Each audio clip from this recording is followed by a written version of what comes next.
Asante.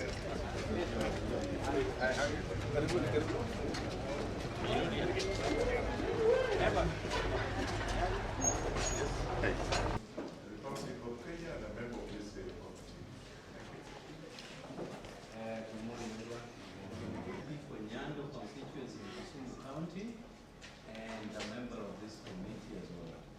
Host. Yeah, those are friends of committee. My name is Victor clerk of this committee. Good morning. My name is Sohan Sarma. See you, Rash. Good morning.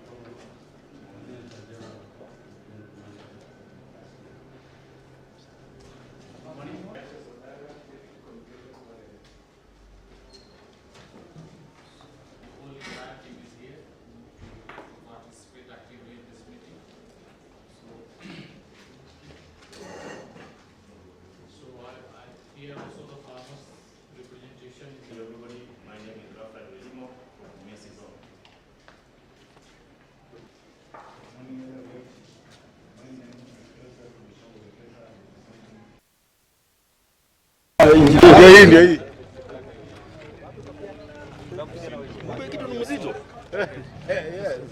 Mawe ilikuwa karibu hapo mawe.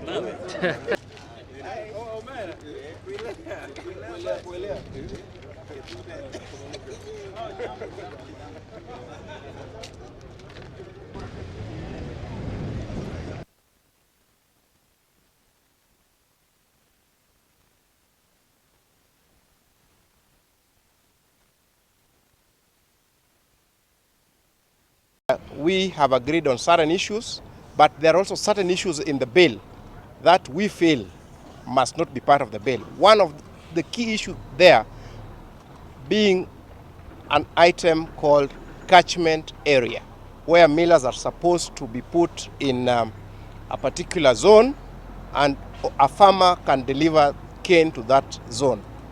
We have clearly told the committee that farmers do not want zoning. That is very clear. Farmers want free market for their crop. Zoning is not their problem. Zoning is a miller issue. Number two, we have also agreed with the committee that sugar board must be reinstated. Why are we saying this? Because specialization is important for the crop. But there are enemies who do not like us sugarcane farmers. When tea was having its own board, there was no problem. Because tea is not growing in Western Kenya, tea is not growing in Nyanza, so there was no problem. When coffee is going its own way, there's no problem. When horticulture is going its own way, there's no problem. But when sugar is going its own way, we have elements, people who still have colonial mentality hangover, who think we are their slaves, who want us to report to them. We as sugarcane farmers will determine our own destiny. And we are putting, because this process now moves, it will move from the committee to the floor of the House. Let me put all members of parliament. If you're a member of parliament in Nyanza, a member of parliament in Western, a member of parliament in Narok County, a member of parliament in Trans Nzoia, be warned. If you step in front of the sugar bill, your political career is dead. I can assure you. Kuagizwa sio kubaya, lakini kuagiza sukari ambayo inapita kiwango kinachohitajika ndiko kunakoleta ule upungufu wa sukari kuwa na bei ambayo hairidhishi mkulima. Na pia kuleta sukari kutoka nje bila idhini inayokubalika kunafanya wale wenye factories waweze kupunguza bei ya wakulima. Na hilo ni jambo ambalo lazima lizungumziwe, litiliwe maanani na viongozi wetu, na kumbukeni kwamba kilimo sasa ni ile function ambayo imeteremshwa mpaka kwenye ugatuzi. Na tunaweza kuomba hapa kwamba wale viongozi wetu haswa ma-governors wahakikishe kwamba zile factories ambazo ziko kwa maeneo yao na himaya zao zinalindwa, zinawekewa pesa, na pia zile pesa ambazo ni sales zinazotoka kwa hizo ma-factories zikawaendea. Tunataka tuone kwamba kweli kabisa zinafanya kazi ya mabarabara, ya mahospitali na community mobilization, kuhakikisha kwamba watu wetu wanaishi maisha yaliyo bora, kwa sababu hii ni Kakamega County. Tunajua kwamba yule aliyeondoka hapo awali aliyekuwa gavana wetu na kilimo kilikuwa chini yake hakutilia maanani kilimo cha miwa. Huyu aliyeko bwana Baraza tunaomba asitupatie tu lip service. We want to see him engaging with the factories and with the farmers wakiwa wanasaidiwa kwa hiyo kazi. You realize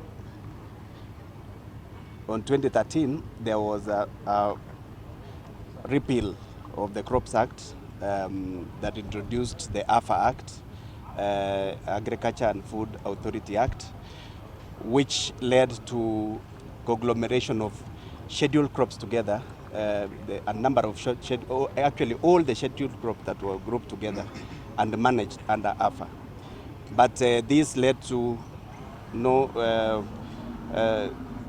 absence of proper focus on the crops, and that is why in the last Parliament there was a Tea Act that was passed.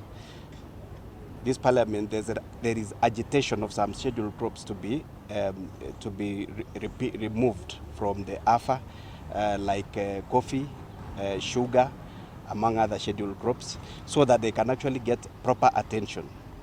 We came here so that we can get views from the stakeholders on a number of matters that are of concern. For example, there are issues like zoning, which we've gotten views from the various stakeholders that are there.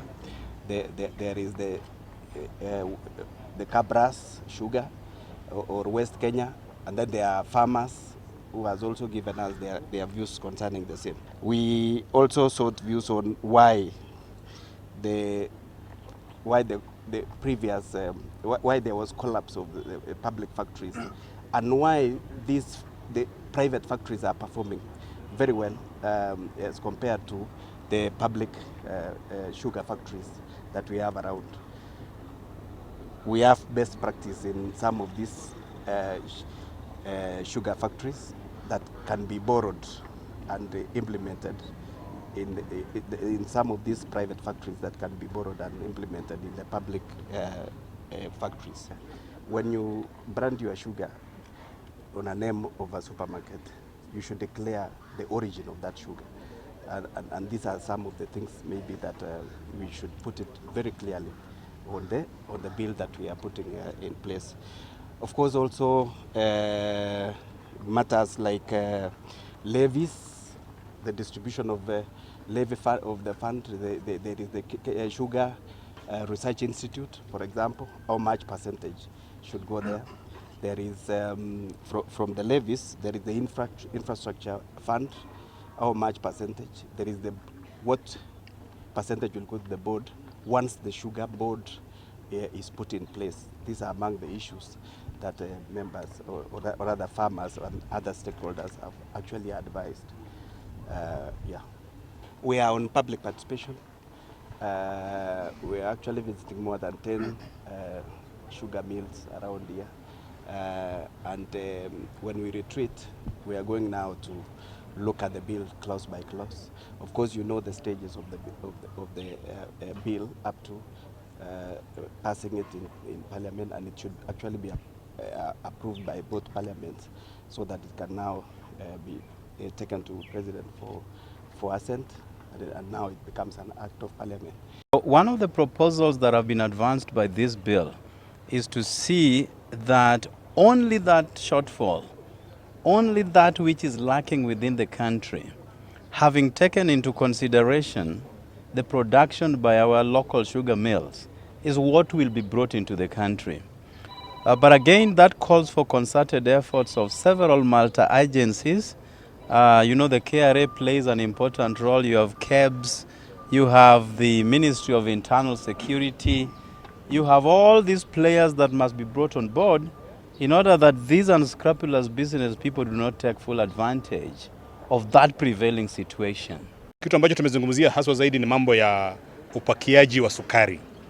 Kuna kampuni kadha wa kadha ambazo ziko na nia ama zinahadaa wa Kenya kwa kutoa sukari nje, zinapakia katika makaratasi ambazo zinaonyesha kwamba hiyo sukari imeweza kusiagwa na makampuni zao.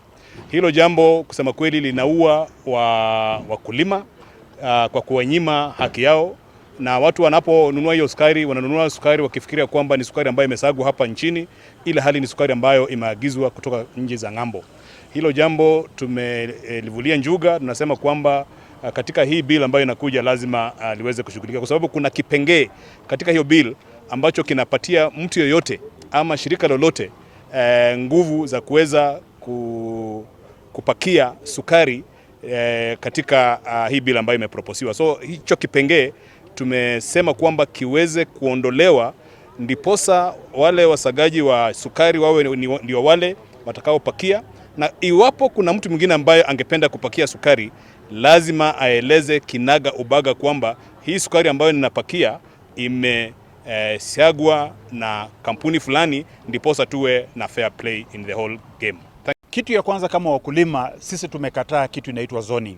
Hatutaki mkulima wekwe katika zone fulani.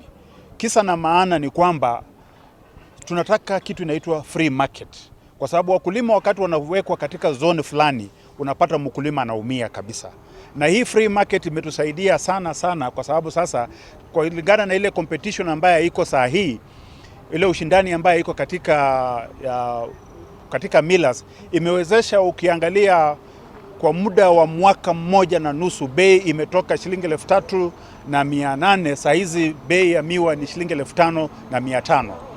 Kitu ya pili pia unapata wakulima ambao wamekuwa kiteseka miwa yao ikiwa imekwama katika mashamba. Kwa mfano kule Transmara wenzetu wako wanateseka sana.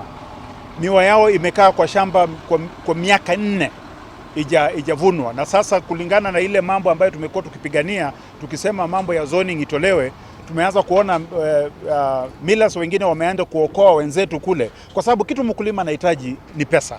Apeleke miwa yake na alipwe kati ya wiki moja, sio kukaa miaka 4 hajavuniwa na pia anakaa miaka 3 hajalipwa. Kitu kingine pia tumependekeza, tunataka tuwe na Kenya Sugar Board irudi. Ukiangalia majani chai iko na bodi yake, ukiangalia kahawa iko naye, ukiangalia pyrethrum iko naye. Kwa nini sisi wakulima wa miwa tunataka kutengwa? Tunataka pia sisi pia kama wakulima wa miwa tuwe na bodi yetu ambaye inazungumzia mambo ambaye inahusu mkulima. Hiyo board itakuwa na ile fedha ambayo itawezesha kusaidia viwanda, itatuwezesha katika jamii, mambo ya mabarabara, mambo ya madaraja, na pia kufanya mambo ya research, tujue mbegu gani mzuri na inakuwa kwa wakati gani. Hapo pia wakulima wataweza kupata loans ambayo itaweza kuwezesha katika upande wa ukulima wa miwa.